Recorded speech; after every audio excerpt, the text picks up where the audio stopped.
Hey there, Internet. I wanted to tell a shorter story today. Roll up a little joint. So let me just get into it.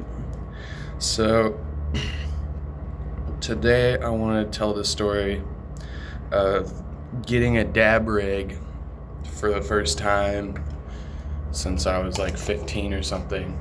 And I was like 17 in the story, so I hadn't had one for years and years. And then the cops, me and my buddy went to go try it out, and the fucking cops show up. Anyways, so I guess this story should start out providing context is to me and Matt were doing a lot of stupid shit at the time, selling a lot of stupid shit.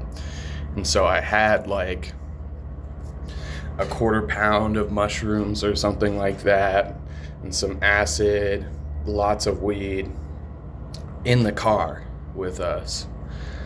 And we go over to this spot kind of close to Matt's place, just to find, we used to, while this apartment complex was being built, we would go up into the building and go fuck around. It was kind of like going to an abandoned building. You just go see all the construction and shit and go hang out at the top floor or whatever. But we didn't do that this day because we were too excited to get to using the dab rig. So we just parked next to this hotel. I think the owner probably recognized us. He probably recognized that we had been there before. And so he thought that we were gonna go trespass onto his newly refurbished apartment complex. And he calls the local police department on us. And we're just smoking, and we're getting high, like really high, because it was the first time using a dab rig in years and years for the both of us. I was a stoner, but I was really fucked up on weed when this happened. And he calls the cops over. And I literally just set the bong on the floor as they pulled up. I just set it on the floor. They could see that we had been using a bong. And the guy who called the cops on us is like this cowboy ass dude, like a cowboy, like sort of businessman. He pulls up in his fucking jack off cowboy hat. Has like an accent, is like, "What are y'all boys doing out here? Y'all planning on trespassing, blah, blah, blah, blah, blah, blah." And we're like panicking. My initial reaction was, "I plead the fifth."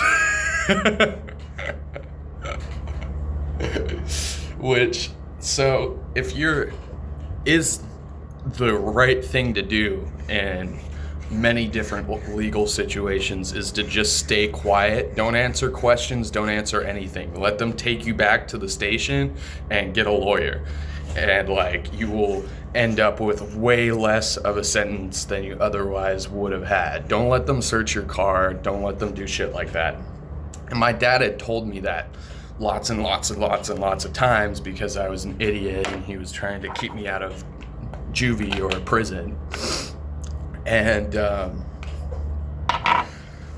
sorry, I'm rolling this up. And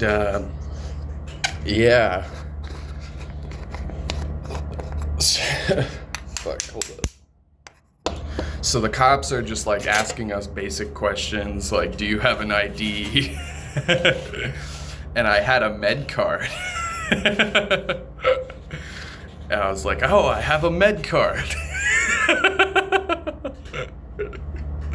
Because I was hoping, So I must have been 18.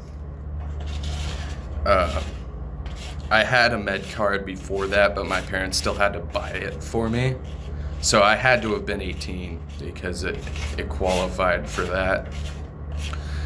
Yeah, and so I'm like, I plead the fifth, I'm not gonna say anything. And Matt is just kind of telling him like, yeah, we were just trying to come here to chill. Like, we weren't trespassing, we weren't bothering this guy's property in any way. We were literally just sitting on the curb right here to, you know, do some stuff. And luckily, Matt's apartment was within walking distance of where we were at. So we told the cops that like over and over again, like, oh yeah, like we just parked here, but we're planning on leaving my car here. Like, we're not gonna drive high. That would be bad. And the guy comes back around. The cops are like, you know, get our IDs, see that we're not doing what they were called for, and they leave. They're like, okay, yeah, you guys are free to go. I think we got a warning or something, but, you know, like, nothing actually happened. And the cowboy guy comes circling back around as me and Matt are there, like, processing the situation and talking about what just happened and talking about what to do. And the guy comes up, he's like, hey, I don't give a fuck, you guys can get the fuck out of here, like, go drive right now. Like, to two like stoner kids that are just like unbearably fucked up. Like, I would have not chosen to drive like in normal context of the situation. Actually, maybe I wouldn't have, because I was ridiculous and I would drive on shrooms and acid and shit, but I definitely had no business driving this day. Like, I was completely gone, and this guy had no business like heavily encouraging me to drive after he'd just called the cops on me. Like, he comes up and he's like, you guys need to get the fuck out of here. Like, so we do, and we drive back to Matt's place, and, you know, we're just like, oh wow, that was crazy, and smoke up some more, you know, take some globs. I unfortunately don't remember the details of this, and that's honestly a big part of why I'm doing these stories, is to preserve what I do have, because I've forgotten so much of what I've done because of Xanax. Yeah, so short story for today. Leave a like or subscribe, whatever the fuck, if you want to. This shit's bussin', cut. Nah. Yeah, I've noticed that there's a couple people that watch this channel now, depending on the video. Like, if it has to do with bad drugs, people watch. If it has to do with, like, my opinions on shit, people don't care. I really appreciate that people are actually tuning in, because it's like, it's pretty fucking cool for me. I've always wanted to be able to tell these stories, and, you know, my family or whatever doesn't want to fucking hear it because it's disappointing for them. Yeah, thanks for any engagement I get. I really do appreciate it.